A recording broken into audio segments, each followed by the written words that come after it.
इस हफ्ते दिल्ली में G20 समिट है।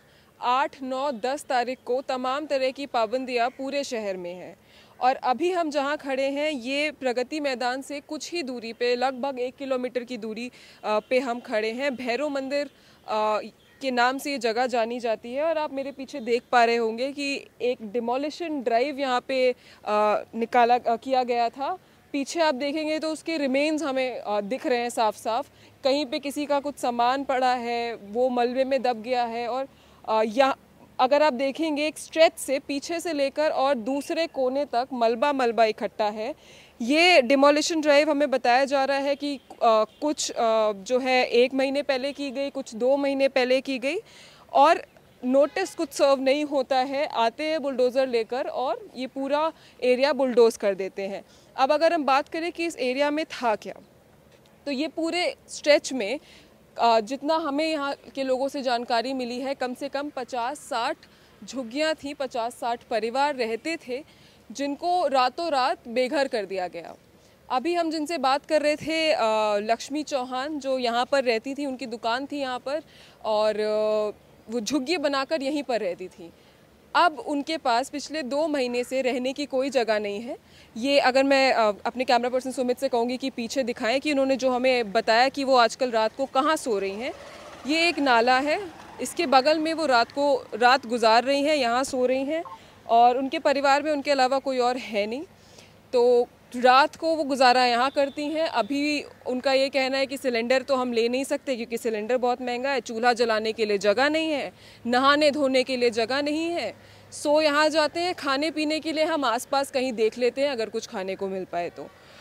इतनी परेशानी है। G20 के लिए हम पूरी सिटी ब्यूटिफाई कर रहे हैं, रोड्स क्लियर कर दी गई हैं, सफाई हो रही है, रोड पे झाड़ू लग रही है, सब कुछ अच्छे से कर दिया गया है। लेकिन अगर हम बैनर्स के पीछे देखेंगे तो हमें दिखेगा कि जो गरीब लोग, जो लोग झुग्गियाँ बनाकर रहते थे, वो लोग जो लेबर्स हैं, दिहाड़ी मजदूरी पर काम करते हैं, जिनकी वजह से आधी से ज़्यादा चीज़ें यहाँ पे चमक रही हैं, जो सफाई कर्मी भी हो सकते हैं शायद, या जो भी बिल्डिंग में बनाने में योगदान है उन्हीं सब का, और उनको घर से बेघर कर दिया गया है इस तरह से G20 के चलते। इस वक्त हमारे साथ फ़हीम भाई मौजूद हैं। इनकी दुकान थी पीछे जो तोड़ दी गई।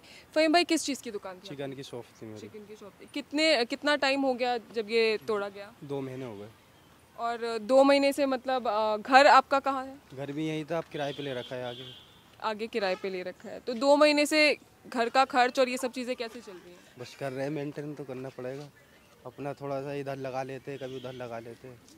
तो जब दुकान तोड़ी गई तो आपको कुछ पहले से बताया गया कि दुकान तोड़ रहे हैं या ऐसा कुछ? नहीं, नोटिस तो मिला था हमें। कितने टाइम पहले? 20 दिन पहले मिला था, फिर 20 दिन के बाद तोड़ दिया था। 20 दिन के बाद किस वक्त आए यहाँ पर? रात में आए थे तोड़ने भी। रात में 4 बजे का टाइम था, सब सो रहे थे, सामान भी निकालने नहीं दिया था, सब दब गया था इसी में। तो सामान का भी नुकसान हुआ होगा? हाँ, सामान का भी नुकसान हुआ। और आपके परिवार में कितने लोग हैं फ़हीम भाई? 7 है। और सब अभी किराए पर ही जहाँ पे आपने? हाँ, किराए पर। आपको जो नोटिस मिला था, क्योंकि आपने बोला नोटिस मिला था, जो और लोगों से बात की उन्होंने कहा नोटिस उन तक नहीं बात पहुंची कि नोटिस मिला है। तो जो नोटिस मिला था उसमें आपको क्या बताया गया कि क्यों तोड़ रहे हैं? हमें G20 के बारे में बताया था, यहाँ G20 सम्मेलन होगा तो उस चक्कर में आपकी झुग्गी जाएगी। तो आप लोगों ने इस पर क्या बोला? अब क्या बोलेंगे, सरकार है कि रहने के लिए जगह नहीं है, जो है आप वो भी तोड़ रहे हैं। हाँ, तो हमने जो हमारा विधायक है परवीन कुमार, उसको बुलाया था। हाँ। उसने भी कुछ नहीं करा इसमें। वो आए थे, उन्होंने कुछ बात की? वो जब आए थे जब टूट चुका था। अच्छा, और उसके बाद क्या बोला उन्होंने? उन्होंने बोला G20 के बाद फिर बचा दिया जाएगा। तो आप विजुअल्स में देख सकते हैं कि कहीं किसी का कुछ सामान भी पड़ा हुआ है। जब ये ड्राइव निकाली गई, जब ये डिमोलिशन ड्राइव हुई तो किसी को भी खाली करने के लिए कोई नोटिस नहीं आया था। तो ऐसे में जाहिर है कि लोगों का सामान जो है दब गया है। आधा सामान जितना निकाल सकते थे हड़बड़ी में उतना निकाल लिया, बट आधे से ज़्यादा सामान लोगों का यहीं पर दब गया है।